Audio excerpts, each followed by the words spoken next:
Long time no see. It's Randall again. I'm at a property in Fraser. A buddy of mine did a big rehab on, and I'm just going to talk a little bit about what he did, how he got. He was trying to get 140,000. I'm not sure if that's going to quite be possible in this area, but I did sort of want to walk through it and talk about what could be possible and what maybe I would have done a little bit differently or had my guy spend a little bit more time on.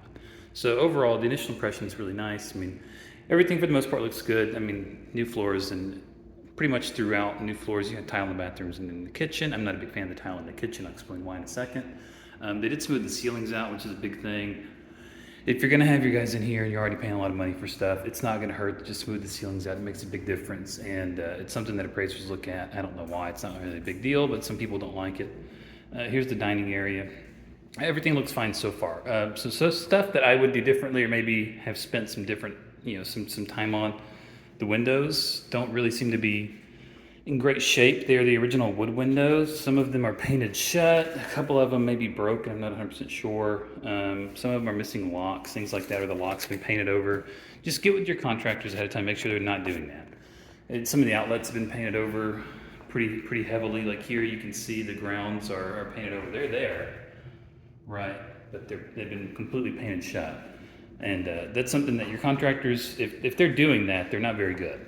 To be completely honest, they should be removing the plates, from the wall before they even do it, or covering the outlets. Something should be going on. Make sure that's not happening. So here's the kitchen. Hold it kind of low so you can see the floor. You can see the light coming up. It's a little bit too slippery. I'm not a big fan of these slippery floors in kitchens. I like something with a little bit more grip to it. Kitchens do get wet, and you don't want to have a slip and fall on your property. Just because, even though it may not be something they really can sue you over, why open that box and deal with it. So the cabinets in here have been painted.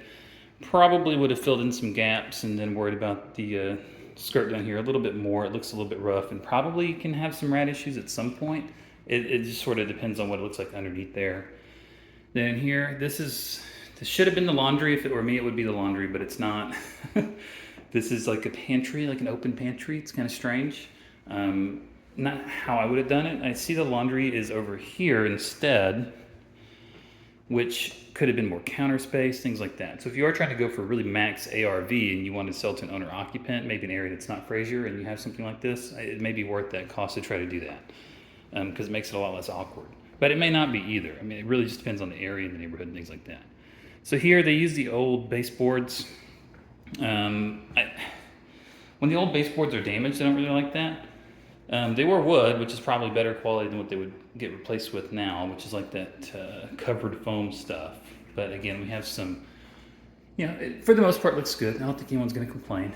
Just not quite long enough there. It's just little things that sort of add up. And it's some stuff that appraisers, inspectors might notice, they may not. It's sort of a gamble, but why risk it? Here we have sort of an old window, a wood frame that's had some damage and it's been painted. And this may be free. I might be able to move this up and down, but so will anyone else because the lock's not installed or it's painted to be closed. Obviously that one doesn't have the lock installed properly.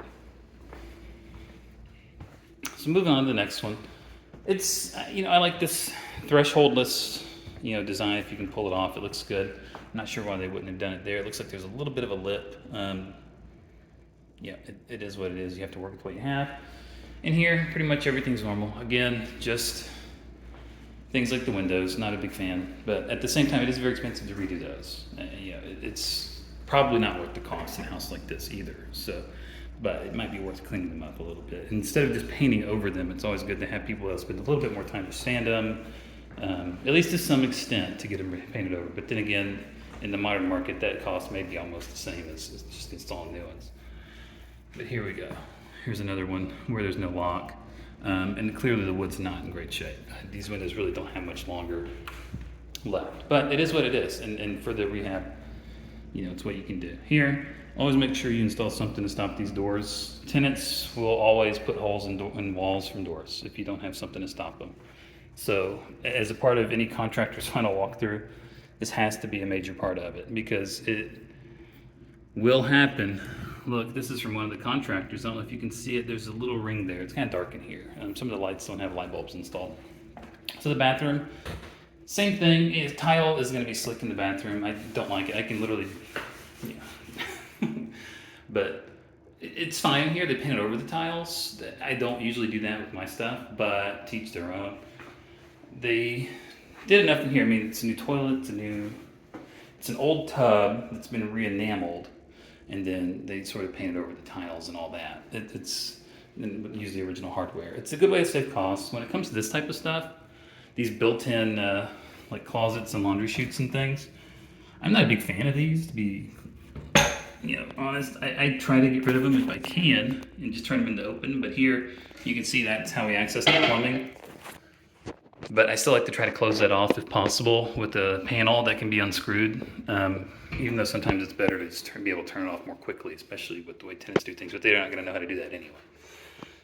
So they're just going to let the water run until somebody comes out. So it's sort of either or. It just minimizes the chance that you'll have rodents come in the house and other pests like spiders, camel crickets are big here. So, closet. I really don't like these doors. Tenants have a wonderful way of just speeding these things up, and you'll have to replace them every other tenant, if not every single tenant. It's just, I think in the long term, it's a little bit more cost effective to do something like have the wooden panel doors, if that's what you're going to do, instead of the vinyl ones, but those are cheap. So I guess it may not matter too much. But if you're trying to go for max RV, it matters a lot. So here's the final bathroom. It doesn't look like much was done in here. I mean, obviously new paint and everything, and then you've got a new toilet. There's not a vent fan in here, which tells me this will have a very high likelihood of molding. And then here you just have a closet. There's no shower in this one, it's just a little half. And pedestal sink, nothing wrong there. It's just tenants now have nowhere to put their stuff, so that's why I usually go in with vanities over pedestals. The price these days isn't very big, and it seems to be very worth it, because when they don't have anywhere to put their stuff, they start finding little spots to put shelves and stuff everywhere, and next thing you know, you're gonna have 19 holes in your walls. So it's just little things like that I think about. Again, I think we have, see, this is not working, and it's hitting the thing. So just make sure that your contractors are keeping an eye out for all this type of stuff and getting it tackled. But for the most part, there's not much else to talk about here. The outside's okay. They redid parts of the driveway to make it look a little bit better, but the driveway wasn't really tore up anyway. The backyard, it's always important to clean your backyard out. Some people like to cut costs by trying not to, but you have to have it cleared out. It's just a safety thing for tenants, and if you're going to try to do an ARV or a BRRRR and get it refinanced, it's something the appraiser will look at a lot.